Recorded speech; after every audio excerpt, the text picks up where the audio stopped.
All right. Hi, everybody. Good afternoon. I'm just letting everybody connect to audio and admitting some people as they come into the waiting room. Just give it a couple of seconds.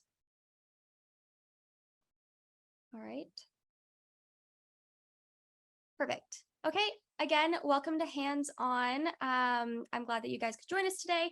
My name is Alana, and I'm from the Innovation Cluster. For those of you that aren't familiar with the Innovation Cluster, we're a not-for-profit organization that supports startups working in technology and innovation. So we do so by offering advisory services, access to partners, and workshops such as this one. We encourage you to apply if you have an innovative idea or a startup working in technology, and you can do that by going to www.innovationcluster.ca. So today we're going to be discussing the future of content strategy and how to win at SEO with HubSpot. So you're going to be hearing about Google's algorithm and how it's evolved, and as well as SEO strategy from Mina Beiruz. So Mina is the head of Canadian partnerships for the HubSpot for Startups program. I know that Mina has a ton of content to cover with you guys today, so I'm just going to pass it right over and she'll get started. All right. Thank you, Alana. Hi, everybody. Really excited to be here today. Also, before starting, I like to mention that this education series is, like Alana mentioned, by HubSpot for Startups, and our program is a combination of education resources, integrated platform for startups, and also, last but not the least, our startup pricing. We do give up to 90% discount on our platform to startups. If you are interested to learn more, I'm going to drop this link here for you guys to check it out, and you can also email me about it and if you have any questions. All right, so today we're going to talk about SEOs from a marketing angle, not a technical angle, because I think it's the best way to just kind of talk about SEOs and what it is from kind of on basic level, without making it too complicated or confusing. So before I tell you guys a little bit about myself, why don't you tell me a little bit about your business idea? So first question, tell me about your startups in 3 words, and feel free to unmute yourselves or drop it in the chat.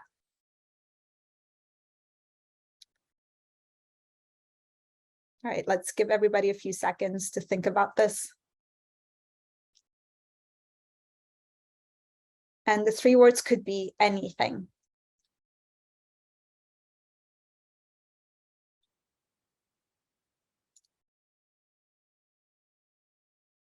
All right, industrial spray monitoring, love it. Asset management application. All right, that's a really cool one. Anybody else wants to share? All right, manufacturing of eco bags, love it. All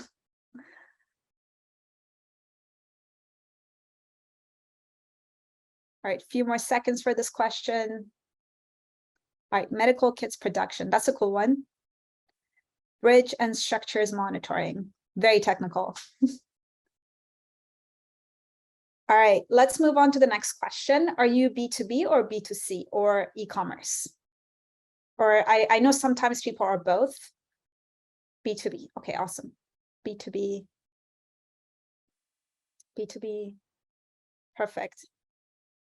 Detective brain disorder, all right, awesome. All right, next question. On a scale of 1 to 10, how familiar are you with SEOs?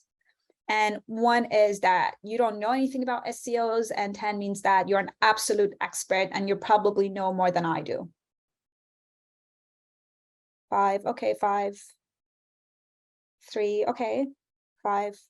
All right, so you guys are probably somewhere in the middle. That's pretty awesome. And my last question is, do you have any SEO strategies yet? And it's just a simple yes and no. If so, we can know, okay. If yes, we'll try to talk about it at the end of the presentation. Not yet, no, okay, no. All right, awesome. All right, we have a great group today. Everybody's super engaged here.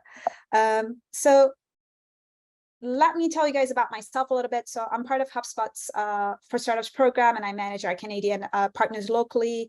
I am a U of T engineering graduate, and I used to work in fintech before joining HubSpot. So I'm very much so new to the CRM world, but I do have fairly decent amount of experience in sales and marketing.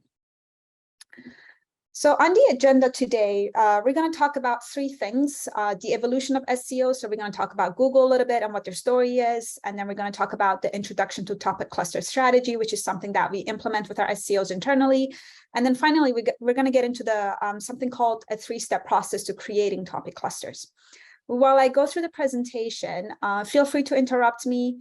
My laptop is in presentation mode, so I can't really see you guys that much, but please don't shy away from asking questions or unmuting yourselves. I really want to make sure that you guys get the most out of this session. So what is an SEO to begin with? I've seen a lot of complicated explanations of SEOs on the internet, and I really want to simplify this as much as possible. It stands for search engine optimization, and it's essentially a process of optimizing your website with the goal of improving your rankings in the search results and getting more organic, non-paid traffic. When we talk about SEOs, let's not get ahead of ourselves. We're mostly talking about Google, and then in some cases, depending on your business, YouTube and Spotify. The goal is basically to stay, again, on the top of the search results and do everything we can to avoid landing on the second page. How do we rank in Google? So when somebody searches for our product on Google, how do we show up in search results so then they can find us? And how we do that today is essentially heavily influenced by something called Google Hummingbird. In 2013, Google rolled out the Hummingbird algorithm update, and it was the first time Google had dramatically changed its algorithm. And it was essentially something like replacing an old engine car versus giving it away just a simple paint job or pumping up some deflated tires. So the whole gameplay was about to change at that point. And Hummingbird was a very, very significant moment for everybody in the SEO game. Hummingbird had this huge impact on anyone producing content and trying to get it to rank. And it was really the start of Google moving from keywords to topics. And it was their first attempt to move towards a more human-centered and conversational type of search engine. So in the past, Google used to process each individual word in your query separately and look for pages that had the closest phrasing to it. So for example, if you searched customer acquisition cost formula, it would search for customer acquisition cost and formula individually instead of the entire string. And then after Hummingbird, it really started to use natural language processing to look at the entire string and factor in the synonyms as well. So at that point, Google is now looking at the reason behind your query as well as its context. So for example, if you search weather, you're probably not looking for an explanation of what weather actually is. You're probably looking for the weather forecast. And Google is sophisticated enough today that it can show you that based on location, where you are and what the local weather forecast is. And this essentially laid out the groundwork for this voice search as well. Now you have people posing questions to Google the way that they're probably talking to their friends and coworkers. And you also have Google looking at their intent and customizing those answers for them. So it's a lot easier to get the information you need when you search. So this changed the game in the SEOs. Back then, people were winning the SEOs with keywords, but now it's really about owning a certain topic, and using the right terms was becoming less and less of a feasible option at that point. Since 2013, a lot more stuff happened along the way, and we've had so many more updates with the purpose of moving towards that natural language processing. So it's just getting increasingly more and more sophisticated. And essentially, Hummingbird in 2013 was just the beginning of that. And as you can see over the years, Google made more changes, and there was just being more and more on top of it, with shifting towards that sort of thing. So again, they're not looking at the word you're searching anymore. They really want to know the intention behind why you search those keywords. These are some old examples, but remember, more than half of the search results are actually not clicked on, and people are not even bothered to go on the second page of the search results. And as you can see, Google made a lot more changes to its search results. So it's not just a list of things that shows up every time you search for something. You could get all sorts of different things along the way now. So you could get featured snippets. People also ask questions, maybe YouTube videos, instant answers. You could get image carousels, suggested next searches type of thing. So it's a lot more customized now. And some more examples here. There's a cooking one. So this person searched for cheesecake brownies, and then Google is suggesting 3 different recipes. So there's the classic one, there's a homemade version of it, and there's also a low carb one. Anyways, so in 2018, so 5 years after Hummingbird was introduced, we were keeping track of all the changes that we were seeing, and we were getting nervous because we were not winning in our SEO game anymore. And it was really, really hard to show up on the top of the search results. And the marketing team internally was actually in the panic mode because they're all they thinking is, what does this mean for my business? And as we go through the understanding of how search works for us at HubSpot, we realized that we really had to make some changes. Our business model is based on inbound leads, and that's a huge fuel for our growth. And we're not a company who does mass marketing the way that Coca-Cola, Starbucks, Nike, or Dove do. We're more like a subtle company who really relies on our SEOs.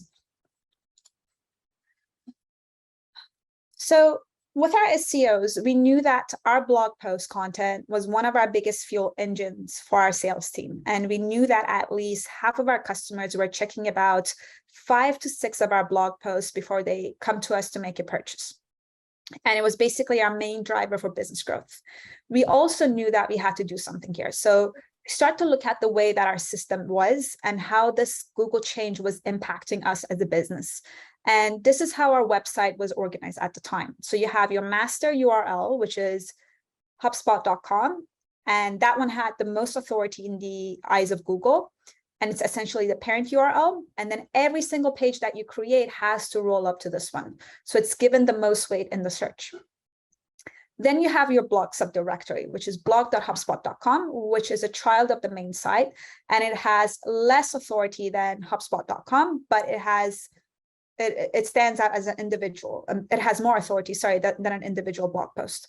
So all of our blog content was more or less at this point equal in Google's eyes, which it worked back then when it was based on a discrete list of keywords that we needed to rank for, but it just became more problematic. And I will tell you guys why this happened.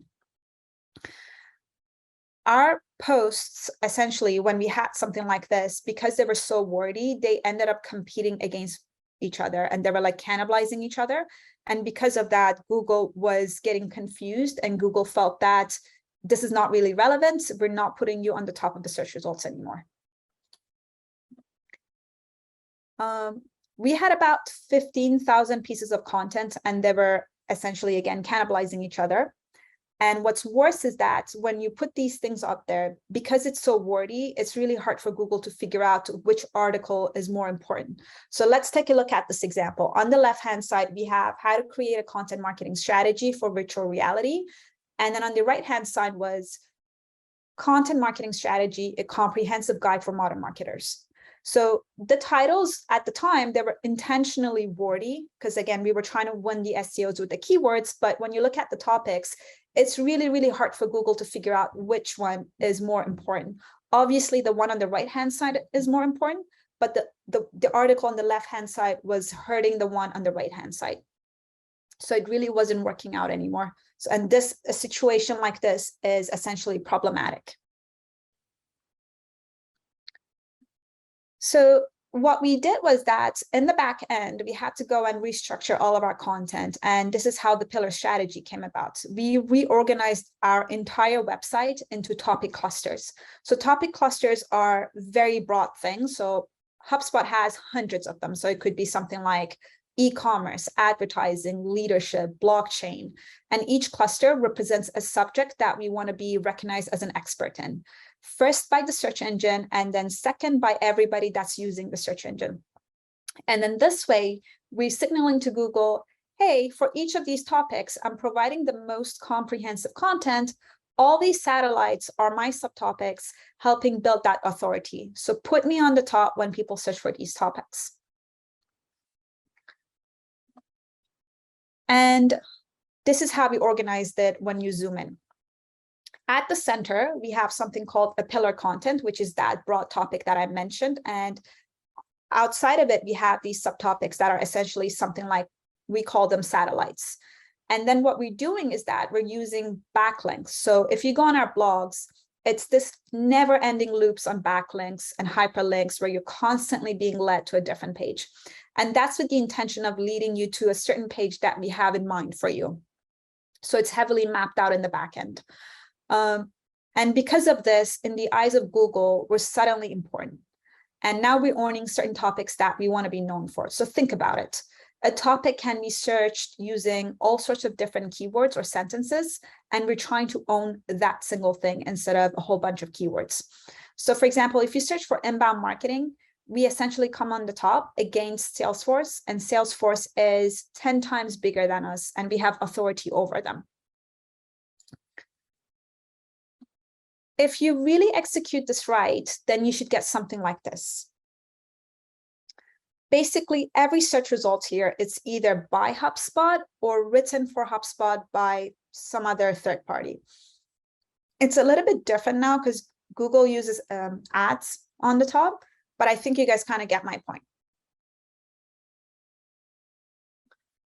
And here's a pillar page, the core one that I mentioned to you guys. This one is for e-commerce particularly.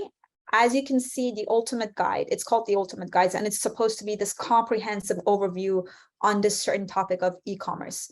And of course, e-commerce is much more complex than that. It's not just one simple comprehensive guide, but it's our core one that we have in the middle.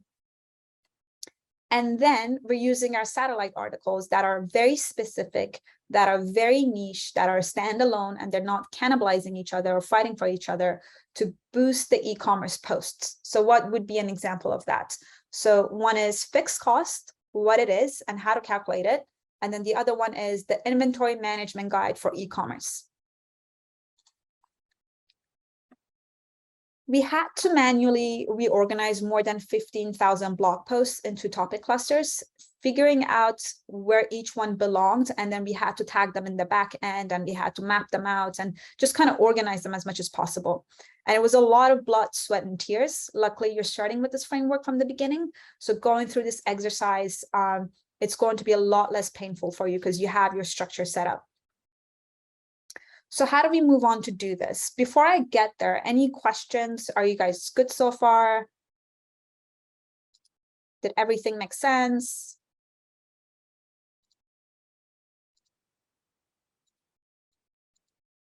No questions? All right, I'm going to give it a few more seconds and then I'll move on to the strategy.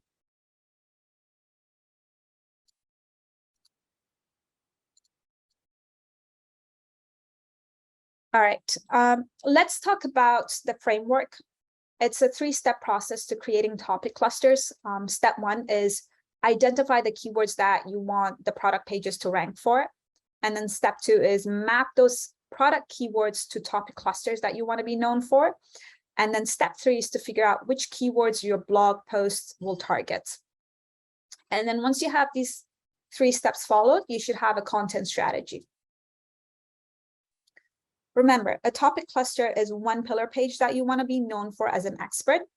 So how big a topic cluster should be. So every topic cluster should have one pillar page and at least 3 blog posts. I would probably aim for 6+, just so you can help yourselves on that particular topic. And then since the head keywords for a topic cluster is typically very broad, for example, like advertising, it should be able to support several more specific niche blog posts. So for advertising, we would have something like online advertising strategy or best digital ads or how to run an ad campaign and things like that. I know I've been emphasizing on building topic authority a lot, but I also want to take a step back and discuss keywords as well. So before you start with your topics, make sure you know your keywords, product keywords. The first layer is product keywords, and there are reasons for that. 2 reasons for it specifically. The first one is that we ran into issues where blog pages ranked higher than our product page. So for example, like our guide to selecting a CRM on the blog post ended up outranking our actual product page for a CRM. That's not a good thing for us. We don't want our customers to land on that page. We want them to be led to our pricing page. So it's a lot easier to start from the bottom up strategy. And then second reason for it is that because product pages, product keywords are so closely related to your customers, beginning with those are going to help you identify the clusters that are most relevant to your audience that you're trying to attract and educate on. So in other words, we want to make sure that we're not cannibalizing the content. We don't want to hurt our pages that rank on Google search results. And ultimately, we want to attract the right leads and we want them to buy our product. So the end goal should be something like either your homepage or pricing page or a product page that you have. And the other thing I should mention with keywords, we use a marketing funnel. I'll touch on that in a few slides as well. So our keywords are broken down into buckets of attract, engage, and delight. So for example, we have content that's meant for people who are basically just exploring what a CRM is. And then we have certain content for people who are very serious about purchasing a CRM. And then usually these people are at the bottom of the marketing funnel and we tend to get less traffic, but that's completely okay for us because what we care about is the fact that they are very serious about making a purchase. I'm just showing the tip of the iceberg here, but there are a few examples of HubSpot product pages. We have things like knowledge base, email tracking, call to action, because they're very relevant to our business. And we create content or topic clusters. We're trying to make sure that they are structured in a way that's not hurting these certain pages that I put on the top here. So they tend to stay away, or we don't use those certain keywords to make sure that we're not, hurting these guys. Once you define your product keywords, then you can define your product topic clusters. So your product page will be about the how, and then your blog post should be about when, where, who, what, or why. So the 5 W's that we have. And the bottom line is every topic cluster you have, it should probably lead to a product page that you have as an end goal for yourself. It has to be organized in the back end, and you need to map every single thing out there. A bit of a repetition here, but I think this is really important to kind of go over it. Your pillar page, remember, that's the page that's at the center of the topic cluster that serves as a high-level overview. And that's like targeting separate keywords from your product page. And then the product pages are usually pretty concrete. So SEO tool, for example, or freeform builder software, live chat solution, things like that. And then pillar pages will be about attract. So it would be something like SEO strategy, how to create a survey, or setting up your first live chat program, and so on. So they're separate keywords and they're not competing with each other. I don't want to spend a lot of time on this slide, but this is a really handy way to show how topic clusters hit every part of a traditional marketing funnel. So if you want the funnel approach, make sure that you're starting from the bottom to the top. So in this case would be, what is my product? And we have SEO or content strategy software. So I already know I don't want to compete with that. And I go one level up and I create a pillar page that is broad. So in this case, I decided I'm going to go with the ultimate guide to SEO in 2018. So a little bit outdated. And then further up, I'm creating the satellite blog posts. And these articles that my readers may want to bookmark. So it could be something like 19 awesome SEO blogs and websites that you want to bookmark. It could be your Google rank doesn't matter anymore. And then at the very, very top, which is about awareness stage, it's something really light, something like what is an SEO type of thing. Here's another example with a different view. We have entrepreneurship as the broad topic for HubSpot for Startups program. So in this case, entrepreneurship is our core content. And then we have about 5 to 6 subtopics interconnected. So now these subtopics are structured in a way that they're not fighting for themselves. Every single one of these subtopics are standalone blog posts that not really relevant to each other, but they're still related to the idea of entrepreneurship. So a subtopic could be something like small business ideas, silent partner, how to start a business, business incubator, and things like that.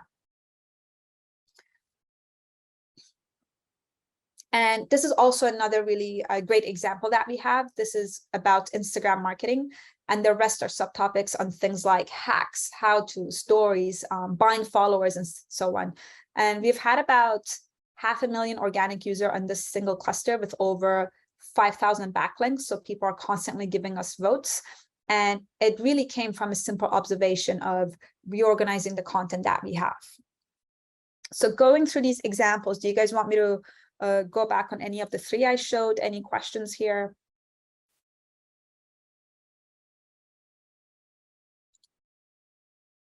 Nothing? All right, let's keep going.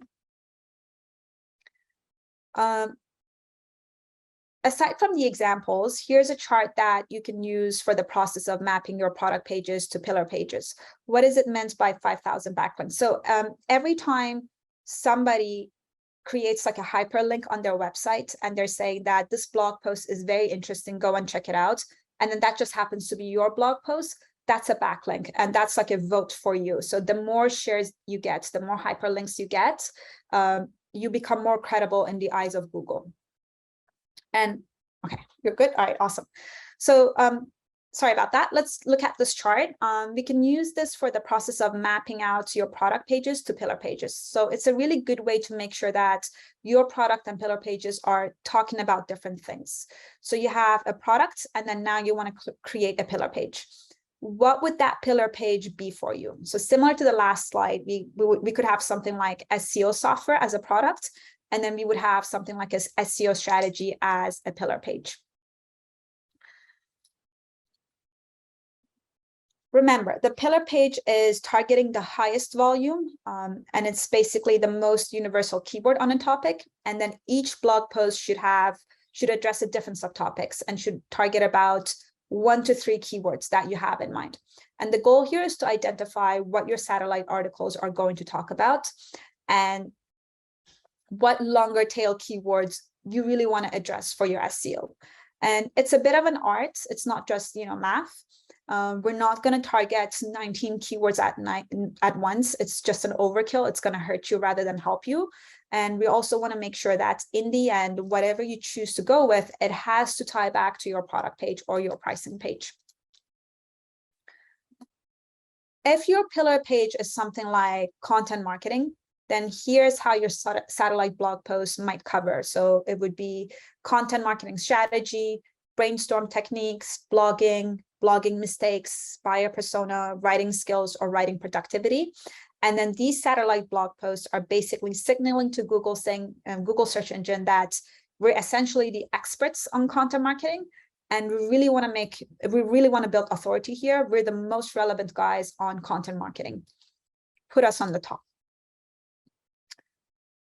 So how do you know if our content should be a pillar page or a blog post? And that's a really great question, and sometimes a hard decision to make. It can be difficult to determine what merits an entire cluster versus a comprehensive blog post. So for example, maybe you're debating between creating a cluster for trade shows or simply including a blog post on trade shows in your event marketing cluster. So here's a formula we use at Hubspot, and you probably want to adapt these monthly search volumes for your own company, but let's just go with these numbers that we have for now. This will help you decide whether you want to focus on a specific topic that you have in mind, or you just want to have that as a keyword as maybe a pillar page or a blog post. So first, you want to know the monthly search volume for that term. Our benchmark is 15,000. So if it's greater than that, we add a point. In a startup case, again, you can go with like 100 to 1,000. It's entirely up to you. So then we add more layers of questions, and then we just kind of keep going. Can I identify more than 5 blog posts that are related to this topic or keyword with maybe over 2,000 monthly search volume? If yes, then we add 2 more points. Does this topic align with at least one of our products? If yes, then add another point. So for us, for example, we only recently started talking about fundraising. Back then, fundraising wasn't something that was relevant to us because that was not really our focus. It is now a hot discussion, and then we kind of found the way to make it relevant to our business just so we can be involved in these discussions. And again, we found a way to find that alignment too with our product too. And then the last question is this an emerging topic? If yes, then add another point. You don't need a big volume for the last question, but if you recognize that this is something that has a lot of potential, and it's worth to pay attention to, then have it on your radar. NFTs would be a really great example of that. NFTs been around for a while. They're nothing new, but they are a very new hot topic. And they probably picked up about what, like 3-4 years ago. So whoever was in the NFT space producing content around that, say 10 years ago, they're probably winning big time today. Because back then they didn't really have a lot of competition and they had the time to invest and create quality content. So they should be in a good shape today. When you go through this checklist, if you get more than 3 points, then consider that to be a pillar page. To reiterate this slide, the main question is there a topic that's emerging and has traction for your potential buyers? And if yes, then that's something you want to think about. And you can obviously modify this for yourself, but it's a really great checklist to start with if you're not really sure whether a certain keyword is a niche blog post or like a topic cluster or maybe a product page. Now that we know how to choose a topic cluster, how do we figure out our keywords? Start with doing some research and doing your homework. I'm going to drop some recommended tools here that our marketing team uses. And this is an example for content marketing. And it basically shows the value of each keyword here. So content marketing strategy example is probably pretty valuable as a topic cluster. And then we can maybe rank our keywords, evaluate them, and determine which one of these are essentially relevant for us. So for example, maybe content strategy plan is not the most attractive thing that we want to pay attention to. But then on the other hand, a template would be more valuable. A checklist might be a valuable thing in this case. What we really care about here is to see whether there's high volume for this certain keyword, and that's going to determine whether we think this is worth it for us to pursue or not. So feel free to check these tools out after the presentation. So there's Ahrefs, SEMrush, Keywords Everywhere. You don't have to use the paid versions on these. I don't think all of them needs to be on a premium plan. People also search for, you guys have seen this on Google. Amazon has something similar that says people also shop for. That gives you suggestions. This is another great tool to figure out what is relevant to your business. And it can also help you figure out what niche topic you want to write about. I think there are some additional paid features on this, but quite frankly, you don't need it. I think the people also ask box is really, really helpful. You could start with that. And then if you feel like if you need more help, then move on to the paid version. But I don't think you need to jump into the paid version from the beginning. The second strategy is to identify the highest traffic. And this is my teammate's favorite, especially when he's exploring like a really new space. But basically, we're doing market research to figure out what other people are doing in this space. I want to know where my competitors are for content. So for example, say we want to write about e-commerce, or Hubspot wants to do that. We want to know who else is writing about this exact same topic. I can see some repetitive names here like Shopify, Oberlo, and BigCommerce. So now I know that they are my competitors. These companies are not HubSpot competitors in terms of products. They're competing with us in terms of content on the topic of e-commerce. On the other hand, when it comes to our product, we are competing against Salesforce and Microsoft a lot. And as you can see, they're not on this list at all. So we're not competing with them when it comes to our content and SEOs. And that's a very, very important thing to understand. You have two sets of competition: content, product.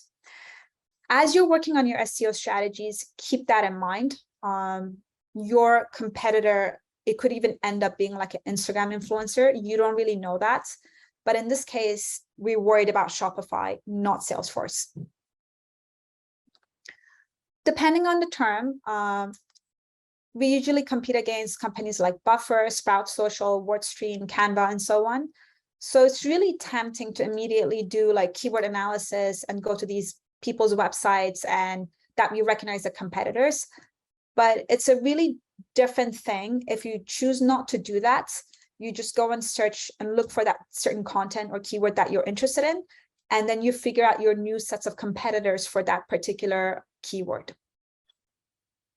So that's a really good way of approaching it. Some additional things I want to cover on these tools. This is Ahrefs content gap analysis. It's a favorite tool here. You can plug in your content competitors as well as your own domain. And then you click on show keywords, and then you get like this instant list of relevant keywords to your competitors that are ranking, that you're not essentially ranking. So it's really helpful for you to figure out where you need to play catch up. SEMrush has a similar tool called Keyword Gap. Again, I'm trying to see my competitors for my content and what are they ranking for that I'm not ranking for. I also want to know how hard it is to rank for those keywords. Is it even worth my time? Sometimes it's worth the effort, sometimes it's not. And traffic share is another favorite feature within Ahrefs. Once you've entered a keyword, clicking on traffic share by domains will show you who you're getting the most traffic for that head keyword. So the point is to gather information from your competition and then figure out where they rank and how much authority they have. Here's an example for of top domains for e-commerce. So in this example, Oberlo is really owning it with a 22% share. And then you can see Wikipedia is owning it with 19% share of traffic. And we all know that Wikipedia is not an e-commerce website, but our e-commerce topic cluster is competing against it. Same thing with Forbes, CNBC, India Times, YouTube. None of these guys are e-commerce websites, but they have some level of authority when it comes to this topic. After you've identified several longer tail keywords, which will become the focus of your cluster posts, you should organize your search into a content report. So at Hubspot, we call this Search Insights Report. It maps out each pillar page and cluster post title, URL, headers, featured snippets, and anything else that you want to include to make your content more competitive on SERPs, which would be something like multimedia assets, or a particular post that you kind of feel like you want to beat. This format also makes it easier to see which posts you need to link together to the pillar page. It also makes it easier to set up reporting, essentially. After you've gone through all of your topic clusters, you want to make sure that you're tracking your results as well. I'm dropping a few ideas here that you can use as metrics to follow and track. This is going to help you figure out whether you have a good model or not. So how are you ranking? Are you getting traffic? Are you getting backlinks? Backlinks are a huge authority thing in the SEO world. So you definitely want to track that. Are you getting noticed? Do you need to change anything here? People are getting to your content, but are you actually converting them? So how much traffic are you getting on your blogs? And then how much traffic are you getting on your product page? You should probably look at these numbers and track them to see where you are and whether you're having success here. I could talk about SEOs for probably another 2-3 hours, but I think this is a really good place to stop because we covered a lot of content that were really heavy. And there are tons of discussions on fundamentals, backlinks, building authority, which we didn't cover too much today. Ranking factors are also really important, and you need technical knowledge for those. Please don't follow online articles. Their SEOs are much more complex than what you see with like these lighthearted articles online. We don't have the time to cover them, but it's important for you guys to do your homework up front and speak with people who are professionals in the space. Let's move on and turn the tables a little bit. If you have any questions, if you want to talk about SEOs a little bit, the floor is open. Feel free to unmute yourselves or type it up in the chat.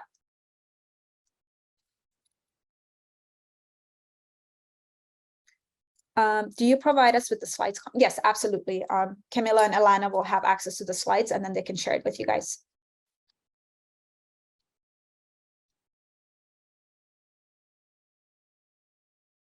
Do you guys want me to go back to the examples? Any confusion around what a topic cluster is, how a blog post should work out? Any questions on keywords?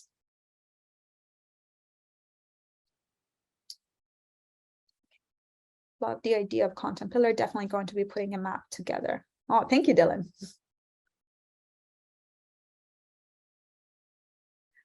Yeah, more examples of content pillars, please. Well, thank you guys. You guys are super nice. All right, so let's go back to the example over here. So who asked that question? So Asan, do you prefer a funnel approach, or do you prefer like something like this? So like we use this. So what we do is that we use the marketing funnel as like a reference, but what we actually use is this one.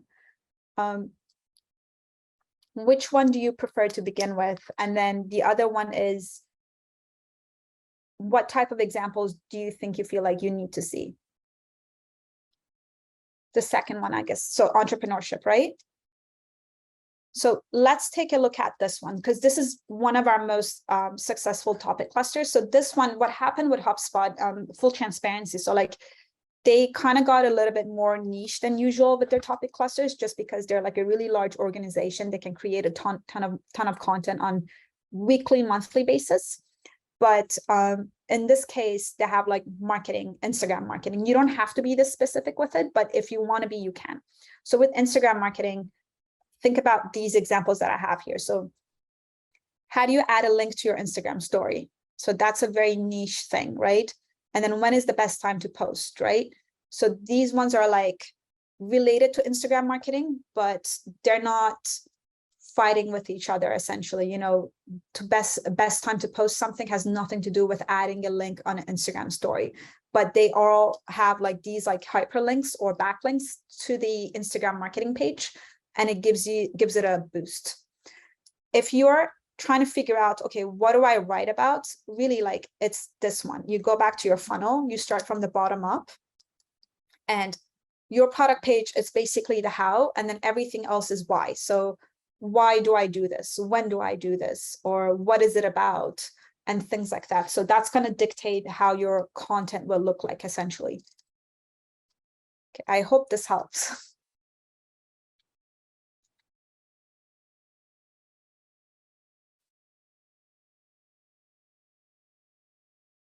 Okay, awesome.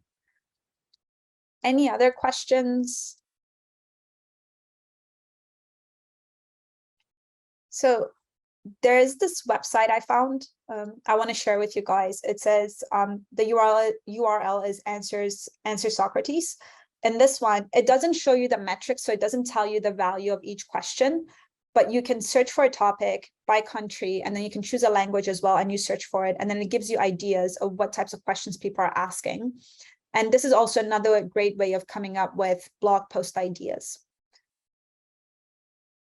The other thing is, with your blog posts, you want to have hyperlinks. So for example, in this case, there are tons of CTAs here. You know, it's got hyperlinks to other websites. It's got hyperlinks to our product page, because that's where we want you to hang out. There's also got these things that's got a CTA to download a template, because we want your contact information. So when it comes to your SEOs, and when you put these content out there, so whether it's a blog post, whether it's a YouTube video, whatever that is, make sure you make it purposeful in a sense that it's leading your audience to a certain page that you want them to be led to. That's a very important thing to keep in mind. I've seen tons of people putting blogs out there and they don't have any call to action. So what happens is that people go on these blogs, but they're not really doing anything else with it. They read a blog and they move on. So the more hyperlinks you have with intention, the bigger the favor for your business. All right, this strategy illustrates that cluster content should link to a pillar page. Should cluster content link to other cluster contents? It's entirely up to you. You can, but try to think of this whole process as like a one-way street. So if you choose to do that, you have to have an end goal for yourself, Adam, right? So you want to say, like, at the end of this, if they're starting with this blog post, I want them to be led to this page, and then this page, and then this page. At the very, very end of this roadmap, I want them to be on my homepage or pricing page. So you can absolutely do that, but be intentful about it and do it on purpose. You know, don't do it just because you think that they should go to that other page that you think they should check out, because sometimes if you do that, you could hurt yourself. So think it through and make sure it makes sense for you to do that.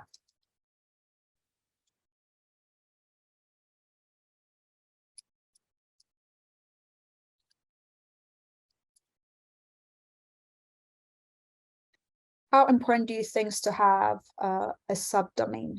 So a subdomain is useful for you because it's going to help your SEOs, but you have to be careful with your subdomain because if you have a blog, you don't want the blog to have authority over your homepage. So let me see if I can show you an example. So if you look at this, you have what is inbound marketing. You have Hubspot, and then you have blog.hubspot.com, right? So this is really good to have because it gives you authority and it comes second. What you want to be careful with is that this should never come on top of this. That's what you want to be careful with. So if you choose to have a blog, make sure that your blog is making references to your product page and your pricing page, but on your pricing page or product page, you shouldn't really have any references to your blog. So it's again, it's like a one-way street thing.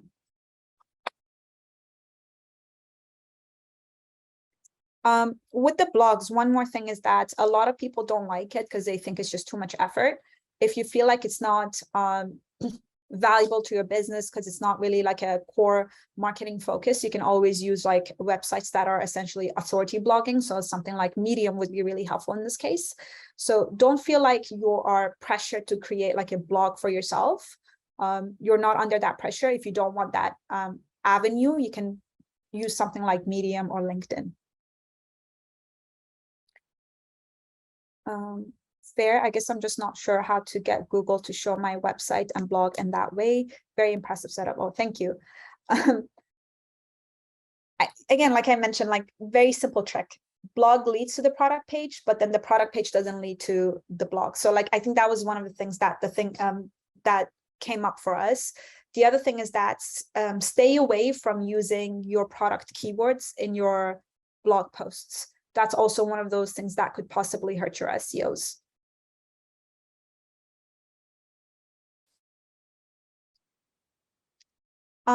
Couple of things that I think it's important to pay attention to. So like these types of articles, don't read these things. These are not good stuff, like 200 ranking factors, step-by-step guide to improve your Google rankings without getting penalized. Like these things, be careful. Like Forbes is not like a SEO expert. So I would be really careful with these articles that I read online. If there are no questions, I can kind of share a few other slides if you guys want to learn about backlinks a little bit.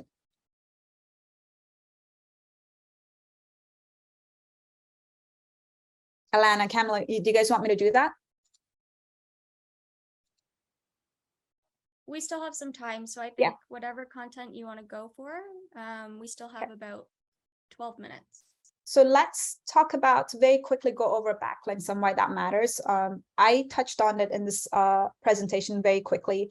So what happens with a lot of startups is that, or small new companies, the advice that they're given is that they're told to just pump out content and put it on their website. That's not a really good way of doing things, because what they're doing is that they're doing it, you see the orange line, they're constantly pumping out content, and then at the bottom line, you see the backlinks, they're not getting traffic there. So what they do is that they just keep doing more and more, hoping that it's going to help them out, without having any plan or organization structure that I mentioned earlier. What you really should be doing is that maybe at most you need maybe 3 to 5 really good quality blog posts that stands the test of time, that's going to stand there for you for a while, a couple of years maybe. But you want people to share your content as much as possible. So like if you put it on Medium, if you put it on LinkedIn, or even on your own website, what you want to do is that you want people to create hyperlinks and say, this blog post is very comprehensive. If you want to learn more about this topic, go here. And every time you do that, it's like a vote for you. So think of SEOs as like a popularity contest. So the more votes you get, the more valuable that blog post becomes, and then you keep on growing. Think about it like the way that old Facebook algorithm was, right? So like if somebody posted something on Facebook and it got a lot of likes and shares or comments, it kept on coming on the top of the newsfeed. They don't do that anymore, but that's how it used to be. And that's how Google operates and LinkedIn operates. The more sharing you get, the more shout outs you get, the better for your SEO. So don't worry about pumping out content too much. Focus on getting people to give you shout outs.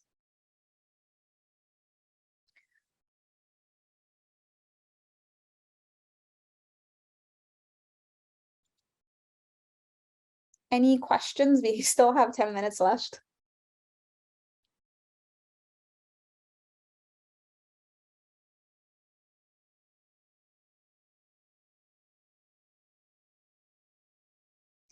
Best practices in terms of preventing others from copying our content. To be honest with you, I don't have any advice for that, because it's just like when people plagiarize, it's really devastating. But I always tell people, don't do it to others. And I guess the best thing you could try is to just report and say that you're the original person for it. I genuinely don't know in terms of what you can do to stop people from doing that. Wish I could help you with that area.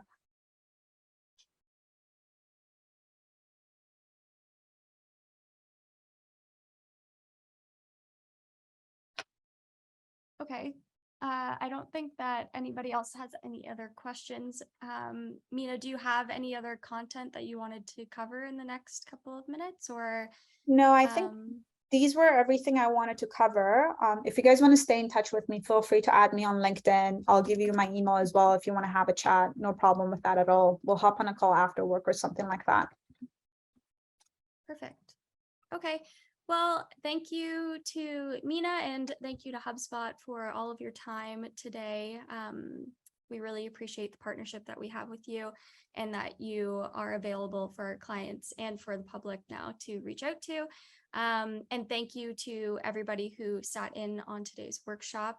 You do have a couple extra minutes if you want to go grab a coffee or go grab something to eat prior to getting back to work today. Mina, do you have any last words that you'd like to share? No, I think I'm good now. Okay, perfect. So thanks again, everybody. This workshop is recorded, so we will post it to YouTube. And also, if you would like a copy of the presentation, just send me an email. So thanks again, and we will see you next time. All right. Thank you, everybody. Really appreciate the love today.